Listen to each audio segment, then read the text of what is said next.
I got from here to here.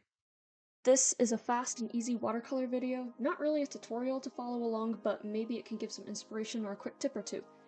I started with a rendered sketch traced onto smooth Bristol paper. The thickness of this paper is a little overboard because I don't really use that much water. For the first cupcake, I'm thinking white cake, white buttercream, and a translucent wrapper. It's going to be the lightest cupcake. The one on the end is going to be chocolate chocolate with coffee buttercream and a big drizzling of more chocolate and a cherry on top. The middle one is chocolate cake with pink frosting. I don't know what the pink is for, strawberry or cherry. It'll have a silvery wrapper. Nice thing about this is each cupcake is a separate element, so they don't have to be together. But if you want them together, which I do, it's important to match the colors so they complement each other.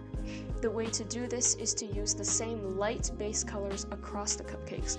Only when you start to darken the colors can they part ways a little.